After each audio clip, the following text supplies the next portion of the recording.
आपके LPN technician के exam को देखते हुए हमने आपके लिए पिछले साल के पेपर की सीरीज को स्टार्ट किया है, क्योंकि पिछले साल के पेपर लगाने से आपको सीबीटी 1 का लेवल और पैटर्न मालूम चलता है कि किस लेवल और पैटर्न से आपके एग्जाम में क्वेश्चन पूछे जाएंगे। पिछले बार एलपीएन टेक्नीशियन की जो वैकेंसी आई थी 2018 में आई थी और इसमें दोनों पदों के लिए एक साथ वैकेंसी आई थी। अब की बार एलपी की अलग वैकेंसी आई है, टेक्नीशियन की अलग वैकेंसी आई है, फिर भी सीबीटी 1 का जो है लेवल और पैटर्न लगभग एक ही है। तो अभी आप लोग लगाने का प्रयास करिए, पिछले साल के पेपरों में से आप कितने क्वेश्चन को सही कर पा रहे हैं। इसका लेवल काफी अच्छा है, इसलिए पेपर को आपको हल्के में नहीं लेना है। तो चलिए स्टार्ट करते हैं हम लोग पहले क्वेश्चन से। आज का देखिए पहला क्वेश्चन है, खाद्य पदार्थों में दुर्गंध आने का मुख्य कारण वसा और तेलों का क्या होता है, आपको बताना है। तो चलिए सबसे पहले एक बार आप लोग प्रयास करिए, नीचे आपको 4 ऑप्शन दिए गए हैं। देखिए जिन भी खाद्य पदार्थों में तेल और वसा का ज्यादा इस्तेमाल होता है उन्हें हमें खुले में रखने से बचना चाहिए।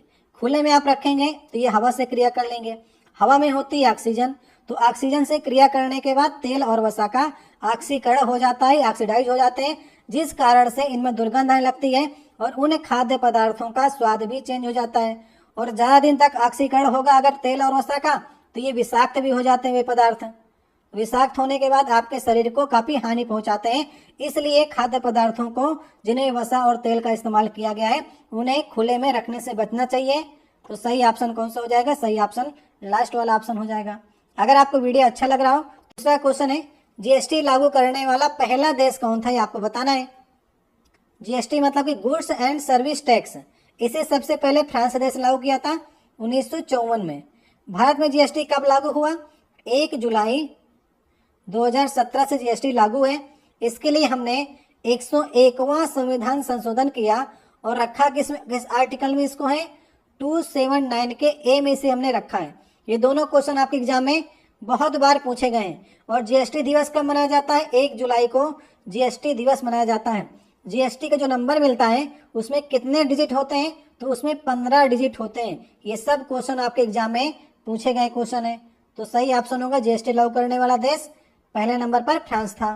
अब देखिए नेक्स्ट हमारा तीसरा क्वेश्चन है, 5 मीटर पर सेकंड की गति से गतिशील 22 केजी वजन वाले वस्तु की गतिज ऊर्जा कितनी होगी, आपको बताना है।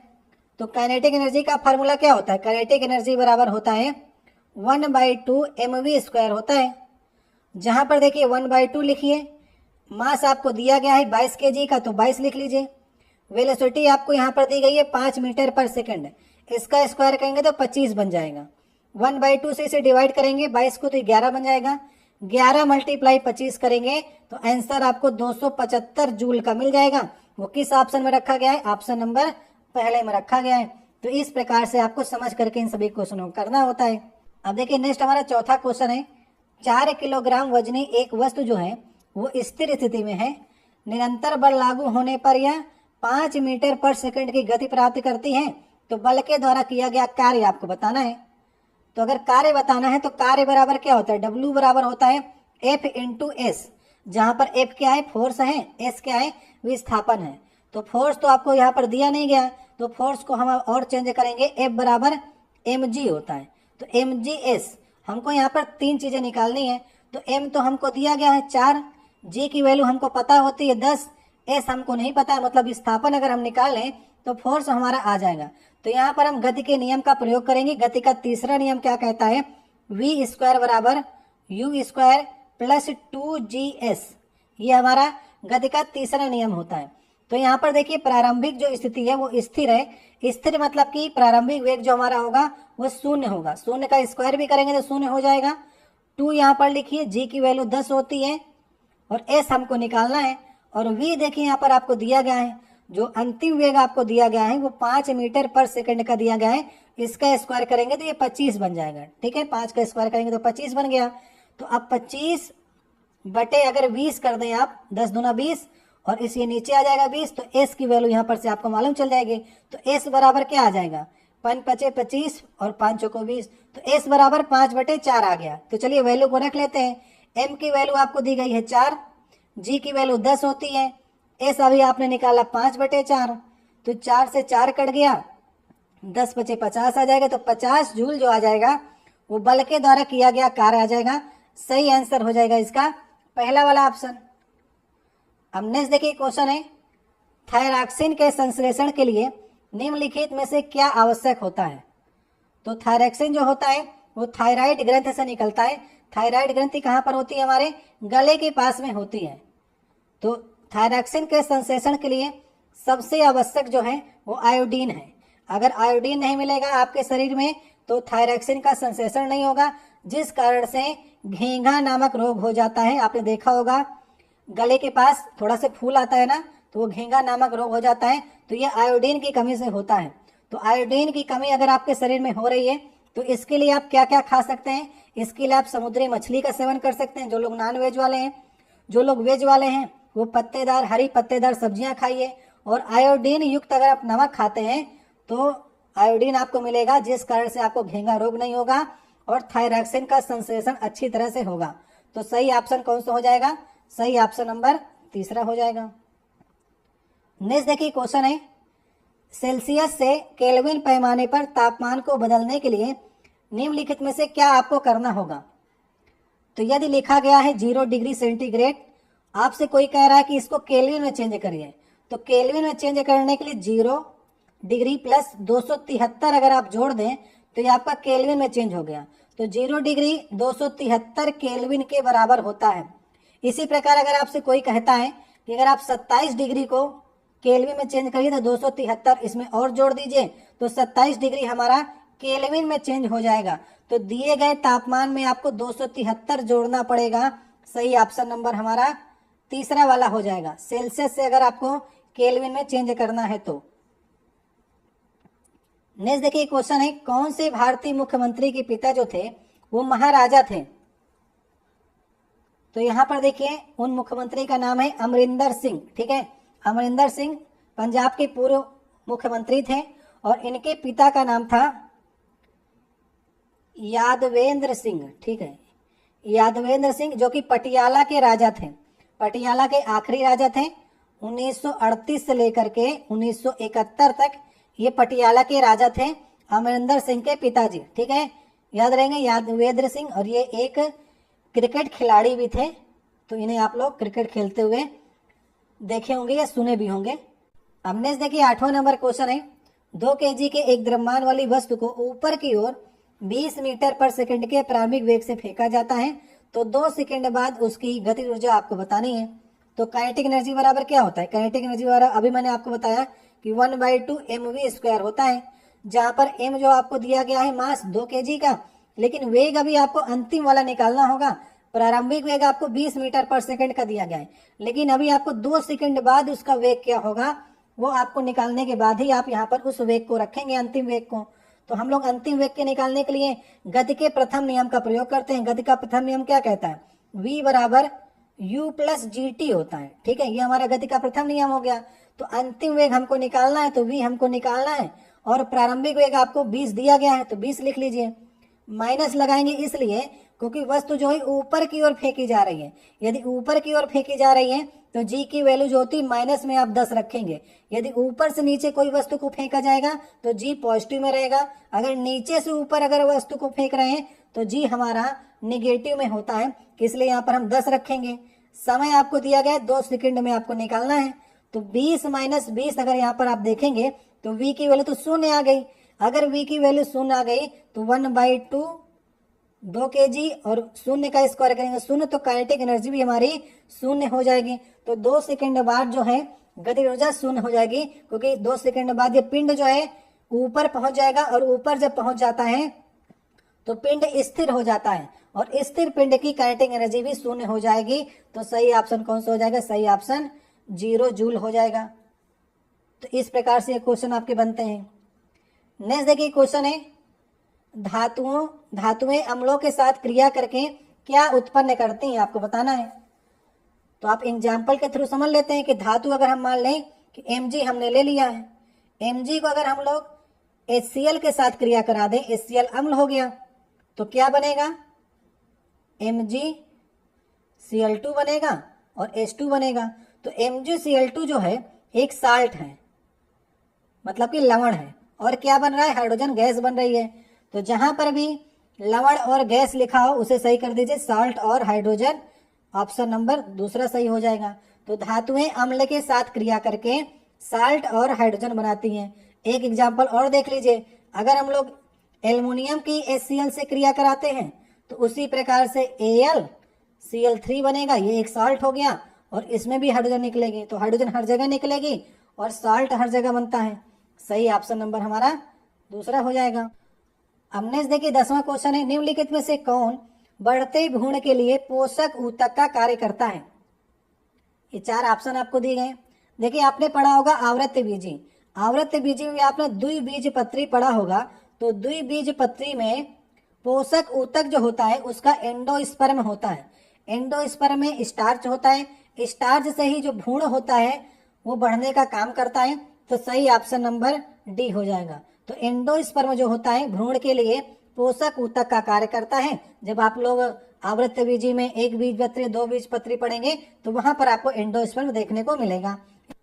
अब देखिए नेक्स्ट 11 नंबर क्वेश्चन है, एक पौधे के तने या जड़ का घेरा किस कारण से बढ़ता है, ये आपको बताना है। तो देखिए पादप ऊतक के 2 प्रकार होते हैं, तो पादप ऊतकों के 2 प्रकारों में आपने पढ़ा होगा। पहला नंबर आता है विभाजोत्मक ऊतक का, तो विभाजोत्मक ऊतक भी आपके 3 प्रकार के होते हैं। और दूसरा नंबर आता है स्थायी ऊतक का। स्थायी ऊतक आपके 2 प्रकार के होते हैं, एक सरल ऊतक, एक आपका जटिल ऊतक, ठीक है। तो अभी आपसे विभाजोत्मक ऊतक के 3 प्रकारों में पूछा है, तो इन 3 प्रकारों में जो होते हैं, पहला नंबर पे आपका एपिकल, दूसरा नंबर पर लेटरल और तीसरे नंबर पर इंटरकलेरी ऊतक होते हैं। तो एपिकल को हम लोग हिंदी में कहते हैं शीर्षस्थ, तो शीर्षस्थ ऊतक जो होता है उसे एपिकल, लेटरल मतलब होता है पार्श्व, और इंटरकलेरी मतलब होता है अंतर्वेशी। तो इस प्रकार से विभाजोत्मक ऊतक जो है वो 3 भागों में आपके बटे होते हैं। तो शीर्ष जो ऊतक का काम होता है, एपिकल ऊतक का काम क्या होता है, जड़ और तनों की लंबाई में वृद्धि करना होता है। नीचे की ओर जड़ें बढ़ेगी और ऊपर की ओर तना बढ़ेगा, तो इसमें लंबाई में जो वृद्धि करता है वो आपका एपिकल ऊतक करता है। लेकिन आपसे पूछा क्या गया है, जड़ और तनों के घेरे में, घेरा मतलब कि इनकी मोटाई जो है वो कैसे बढ़ेगी जड़ और तनों की, तो उसका काम होता है पार्श्व वाले का। पार्श्व मतलब लेटरल, लेटरल जो आपका ऊतक होता है उसका काम होता है कि मोटाई बढ़ाना जड़ और तने की, वही आपसे पूछा है। तो सही ऑप्शन कौन सा हो जाएगा, लेटरल वाला, ठीक है, दूसरा ऑप्शन सही हो जाएगा। नेक्स्ट देखिए 12 नंबर क्वेश्चन है, कौन सी धातु केरोसिन के तेल में संग्रहित होती है, आपको बताना है। तो केरोसिन के तेल में डुबा करके रखा जाता है सोडियम को, क्योंकि सोडियम जो होती है काफी क्रियाशील होती है हवा के साथ में। तो हवा के साथ में जैसे ये लगती है, जैसे इसको नमी प्राप्त हो जाती है तो ये आग पकड़ लेती है, इसलिए इसे हम लोग मिट्टी के तेल में डुबा करके रखते हैं। और बहुत बार एग्जाम में आपका क्वेश्चन पूछा गया है।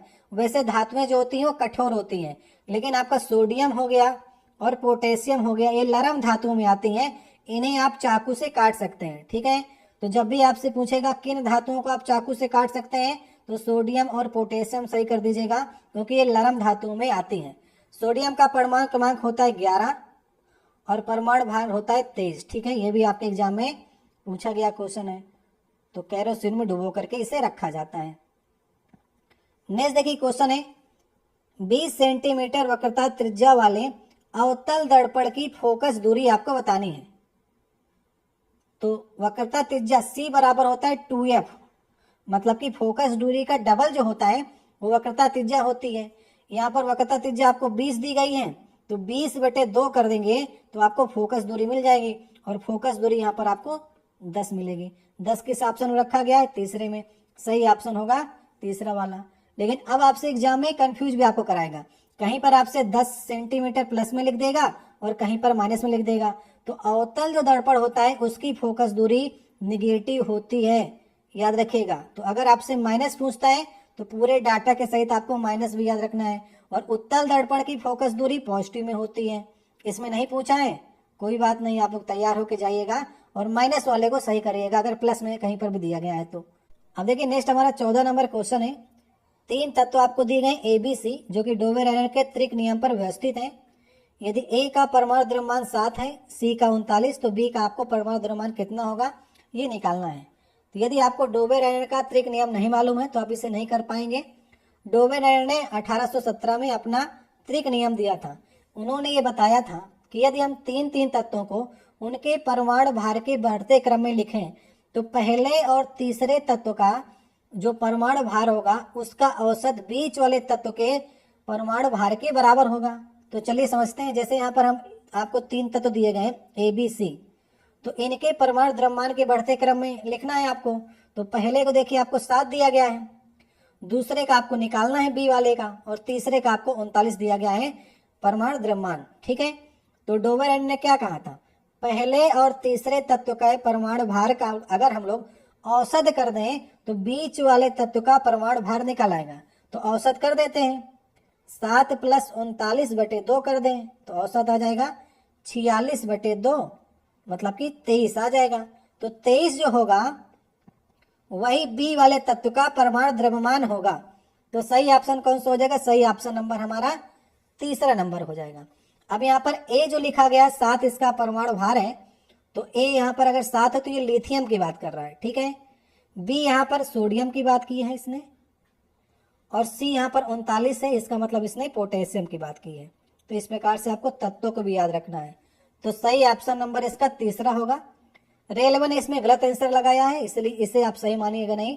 सही ऑप्शन नंबर तीसरा इसका राइट आंसर होगा। समझ गए आप लोग। अब देखिए नेक्स्ट हमारा 15 नंबर क्वेश्चन है, निम्नलिखित गैसों में से कौन सी गैस जो है वो बायोगैस संयंत्र से उत्पन्न नहीं होती, आपसे पूछा गया है। बायोगैस संयंत्र मतलब कि गोबर गैस संयंत्र। तो इसमें देखिए कार्बन मोनोऑक्साइड इससे उत्पन्न नहीं होती है, डी वाला ऑप्शन सही ऑप्शन होगा। H2S मतलब कि हाइड्रोजन सल्फाइड होती है, कार्बन डाइऑक्साइड गैस भी होती है, और मीथेन गैस भी होती है। इससे एक क्वेश्चन और बनता है कि बायोगैस संयंत्र की सबसे मुख्य घटक कौन सी गैस होती है, तो सही ऑप्शन तब आप करेंगे मीथेन गैस को। मीथेन गैस जो होती है वो मेन घटक होती है बायोगैस की। 50 से 70% तक बायोगैस संयंत्र से उत्पन्न की जाती है।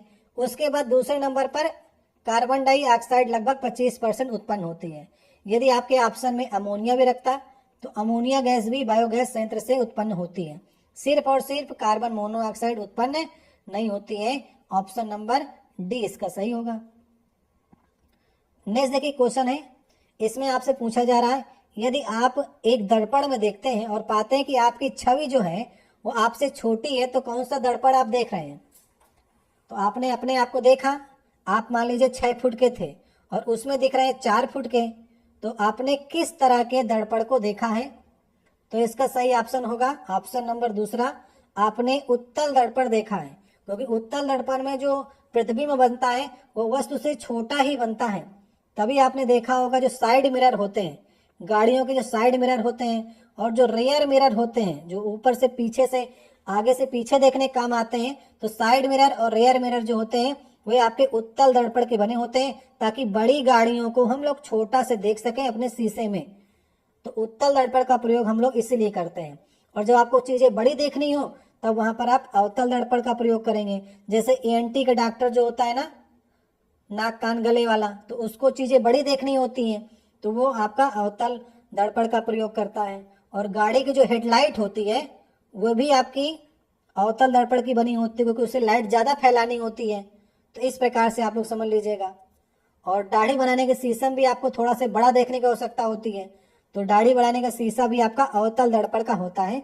इस प्रकार से कई क्वेश्चन आपके एग्जाम में बने हैं। नेक्स्ट देखिए क्वेश्चन है, इसमें पूछा जा रहा है आपसे निम्नलिखित में से किसने रासायनिक संयोजन के 2 महत्वपूर्ण नियमों की स्थापना करके रासायनिक विज्ञान की नींव रखी थी, आपको बताना है। तो यदि आपको मालूम है कि रसायन विज्ञान का पिता किसे कहा जाता है तो आप इस क्वेश्चन को सही कर सकते थे। तो रसायन विज्ञान का पिता कहा जाता है लेवासिए को, सही ऑप्शन हो जाएगा दूसरा वाला। इन्होंने 2 नियम कौन से दिए थे, तो पहला नियम दिया था द्रव्यमान संरक्षण का नियम दिया था, जिसे हम लोग इंग्लिश में कहते हैं law of conservation of mass. ठीक है, तो पहला नियम ये दिया था, और दूसरा नियम दिया था निश्चित अनुपात का नियम, निश्चित अनुपात का नियम। ठीक है, तो ये दोनों नियमों के द्वारा जो है वो रासायनिक विज्ञान की नींव रखी, और लेवासिए को रसायन विज्ञान का पिता माना जाता है। सही ऑप्शन होगा ऑप्शन नंबर हमारा दूसरा वाला। अब नेक्स्ट देखिए क्वेश्चन है, इसमें पूछा जा रहा है क्लोरीन गैस का उपयोग निम्न में से किसके निर्माण में किया जाता है, ये आपको बताना है। तो क्लोरीन गैस का उपयोग किसके निर्माण में किया जाता है। यदि आप बुझे हुए चूने, मतलब कि CaOH का होल ट्वाइस में अगर आपने क्लोरीन की क्रिया करा दी तो क्या बन जाएगा, ब्लीचिंग पाउडर बन जाता है, CaOCl2 प्लस H2O। तो ये आपका ब्लीचिंग पाउडर है जिसका रासायनिक नाम होता है कैल्शियम ऑक्सीक्लोराइड। ठीक है, तो क्लोरीन गैस का उपयोग करके हम किसका निर्माण करते हैं, ब्लीचिंग पाउडर का निर्माण करते हैं। बी वाला ऑप्शन सही होगा। तो भुजे हुए चूने में क्लोरीन डाल देंगे तो आपका ब्लीचिंग पाउडर बन जाएगा, जो कि ब्लीचिंग पाउडर काम क्या होता है, पानी को शुद्ध करना काम होता है।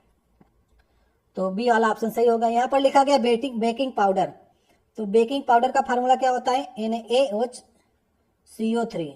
सोडियम बाइकार्बोनेट जो होता है वो बेकिंग पाउडर होता है, जिसे बेकिंग सोडा भी कहते हैं। और धुलाई वाला सोडा कौन सा होता है, जिसे धोने काम में प्रयोग करते हैं, सोडियम कार्बोनेट। तो सोडियम कार्बोनेट जो होता है वो धोने वाला सोडा होता है, और सोडियम बाइकार्बोनेट जो होता है वो खाने वाला सोडा होता है। ठीक है, ये दोनों चीज आप लोग याद रखिएगा। नेक्स्ट देखिए क्वेश्चन है, दादा साहब फाल्के पुरस्कार किस क्षेत्र में महत्वपूर्ण सार्वजनिक उपलब्धि के लिए दिया जाता है। तो दादा साहब फाल्के पुरस्कार जो है वो फिल्म के क्षेत्र में दिया जाता है, तीसरा वाला ऑप्शन सही होगा। अभी देखिए 2024 का दादा साहब फाल्के पुरस्कार जो मिला है वो मिथुन चक्रवर्ती को मिला है, लेटेस्ट अभी आपकी न्यूज है। ठीक है, तो मिथुन चक्रवर्ती को मिला हुआ 2024 का दादा साहब फाल्के पुरस्कार, ये याद कर लीजिएगा। 2023 का भी आपके एग्जाम में पूछा जा सकता है। तो 2023 का मिला था वहीदा रहमान को। ठीक है, इन्हें फिल्मों में उत्कृष्ट प्रदर्शन के लिए दादा साहब फाल्के पुरस्कार मिलता है। अगर हम पत्रकारिता की बात करेंगे तो पत्रकारिता में पुलित्जर पुरस्कार मिलता है। साहित्य में तो कई पुरस्कार हैं आपके, जैसे ज्ञानपीठ पुरस्कार हो गया, व्यास सम्मान हो गया, सरस्वती हो गया, साहित्य अकेडमी हो गया, तो ये साहित्य के पुरस्कार हैं। और खेल में भी आपके अर्जुन पुरस्कार हो गए, द्रोणाचार्य पुरस्कार हो गए। तो इस प्रकार से आपके पुरस्कार होते हैं। तो एक आपका देखिए दादा साहब फाल्के पुरस्कार होता है, एक आपका अंतरराष्ट्रीय दादा साहब फाल्के पुरस्कार होता है जो 2024 में मिला है जवान फिल्म के लिए, शाहरुख खान को मिला है, बेस्ट एक्टर का खिताब मिला है। ठीक है, तो अंतरराष्ट्रीय पूछेगा तो शाहरुख खान जवान फिल्म के लिए बेस्ट एक्टर का। अगर आपसे दादा साहब फाल्के से पूछता है तो 2024 का मिथुन चक्रवर्ती को, और 2023 का भी याद रखिएगा वहीदा रहमान को। और अगर प्रथम भी पूछ लेता कभी कभी आपसे तो 1969 में देविका रानी को मिला था। ठीक है, पहली बार जो है जो किसे मिला था दादा साहब फाल्के, तो 1969 में देविका रानी को मिला था। तो ये सारे क्वेश्चन बनते हैं एग्जाम में। अब देखिए नेक्स्ट हमारा 20 नंबर क्वेश्चन है, कठोप उपनिषद में नचिकेता नामक एक किशोर और देवता के बीच में बातचीत दर्ज है। तो आपको बताना है कौन से देवता जो थे वो नचिकेता से बात कर रहे हैं इस कठोप उपनिषद में। तो कठोप उपनिषद जो था ये कठ नामक आचार्य ने इसे लिखा था, इसलिए इसका नाम इस प्रकार से पड़ा है। तो इस उपनिषद के अंदर यम और नचिकेता आपस में बात कर रहे हैं, भगवान एम। तो सही ऑप्शन होगा पहला वाला, एम मतलब कि यमराज। ठीक है, तो नचिकेता के ढेर सारे प्रश्न थे जिनके जवाब यमराज दे रहे हैं इस उपनिषद में। नचिकेता एक बालक है जो अपने पिता से प्रताड़ित होकर के भगवान एम के यहाँ पहुंच जाता है, यमराज के यहाँ पहुंच जाता है। और 3 दिन तक यमराज अपने घर पे नहीं होते हैं, तो उनके घर के बाहर ये बैठा रहता है भूखा प्यासा। और जब यमराज आते हैं तब उनसे ढेर सारे प्रश्न करता है। तो इस प्रकार के जो बातचीत है ये कठोप उपनिषद में लिखी गई है। जब आप पढ़ेंगे तो आपको मालूम चलेगा। तो उपनिषदों की संख्या कितनी है, 108 उपनिषद हैं, याद रखिएगा। बहुत बार आपके एग्जाम पूछा गया है। 4 वेद हैं, 6 वेदांग हैं। तो इस प्रकार से क्वेश्चन आपके एग्जाम में बनते हैं। तो भगवान एम और नचिकेता के बीच में बातचीत है कठोप उपनिषद में। नेक्स्ट देखिए क्वेश्चन है 21 नंबर, कौन सा प्रकृति में कभी अकेले नहीं होता है। तो जड़त्व, संवेग, बल या वेग, ये आपको बताना है। तो प्रकृति में कौन कभी अकेले नहीं होगा, तो सही ऑप्शन होगा फोर्स। फोर्स जब भी लगेगा वो 2 पिंडों के बीच में ही होता है, अकेले कहीं पर फोर्स काम नहीं करता है। 2 चीजों के बीच में प्रतिक्रिया और क्रिया प्रतिक्रिया का से ही फोर्स आपका लगता है। सही ऑप्शन होगा तीसरा वाला। ठीक है, तो कभी भी फोर्स जो है अकेले नहीं होता है, उसके लिए 2 चीजें होना बहुत जरूरी है। अब देखिए नेक्स्ट हमारा 22 नंबर क्वेश्चन है, एक कंडक्टर का प्रतिरोध किसके व्युत्क्रमानुपाती होता है, आपसे पूछा जा रहा है। तो आपने देखिए रेजिस्टेंस का फार्मूला पढ़ा होगा, R बराबर होता है रो L/A होता है, ठीक है। तो यहाँ पर प्रतिरोध देखिए, प्रतिरोध किसके अनुक्रमानुपाती है और किसकी विद्युत क्रमानुपाती है, तो विद्युत क्रमानुपाती है A के, A मतलब कि अनुप्रस्थ काट के क्षेत्रफल के विद्युत क्रमानुपाती है, इनवर्सली प्रोपोर्शनल है। अगर हम करेंगे डायरेक्ट किसके प्रोपोर्शनल है, दो डायरेक्ट देखिए लंबाई के हैं, प्रतिरोधकता मतलब रो के हैं और टेम्परेचर के भी होता है। तो विद्युत क्रमानुपाती पूछेगा तो A है मतलब कि अनुप्रस्थ काट का क्षेत्रफल, तो डी वाला ऑप्शन सही ऑप्शन होगा। अब देखिए नेक्स्ट हमारा क्वेश्चन है, यदि ये चार ऑप्शन दिए गए शामिल हो तो जीवों में अधिक विविधता उत्पन्न होती है, आपको बताना है। तो देखिए आपने लैंगिक प्रजनन पढ़ा होगा और आपने अलैंगिक प्रजनन भी पढ़ा होगा। तो जो लैंगिक प्रजनन होता है उसमें जो जीव होते हैं उनमें आपकी अधिक विविधता आती है। जैसे मनुष्य जो होता है उसमें नर और मादा दोनों क्रियाएं करके एक दूसरे प्रकार का जीव उत्पन्न करती हैं, जबकि अलैंगिक जनन में आपने देखा होगा उसमें एक ही प्रकार के जीव उत्पन्न होते हैं। जैसे आपका जीवाणु हो गया, हाइड्रा हो गया, अमीबा हो गया। तो ये मुकुलन, विखंडन, द्विखंडन इस प्रकार की क्रियाएं करके अपने जैसे ही जीव उत्पन्न करती हैं। जबकि लैंगिक जो आपका प्रजनन होता है उसमें अधिक विविधता आती है, उसमें डिफरेंट आपका मानव पैदा होता है। तो सही ऑप्शन कौन सा होगा, सही ऑप्शन नंबर पहला हो जाएगा। यही आपसे पूछ रहा है कि लैंगिक जनन में विविधता किस में उत्पन्न होगी, किस जनन में, तो लैंगिक प्रजनन में। सही ऑप्शन नंबर 1 हो जाएगा। अब देखिए हमारा नेक्स्ट क्वेश्चन है 24 नंबर, यदि क्रिप्टॉन का परमाणु क्रमांक 36 है तो उसके इलेक्ट्रॉनिक विन्यास कितना हो गया, आपको बताना है। तो क्रिप्टॉन को आपको देख के समझ में आ रहा है, क्रिप्टॉन जो है हमारा अक्रिय गैसों में आता है, क्रिप्टॉन 36, क्योंकि ये आपका हीलियम, नियान, आर्गन, क्रिप्टॉन, जिनान, रेडान उसमें आएगा। इसलिए क्रिप्टॉन का जो आखिरी हमारा कक्ष होगा वो भरा होगा। तो भरे वाले में देखिए 2 ऑप्शन इसने रख दिया, पहला और लास्ट वाला। नहीं तो अगर किसी एक में 8 रखता लास्ट में तो उसको हम लोग सही करके चले जाते हैं, लेकिन अभी आपको निकालना पड़ेगा। कैसे आप निकालेंगे, इसका इलेक्ट्रॉनिक विन्यास कैसे निकालते हैं, 1s2, 2s2, 2p6, 3s2, 3p6, 4s2, 3d10 और आपका 4p6।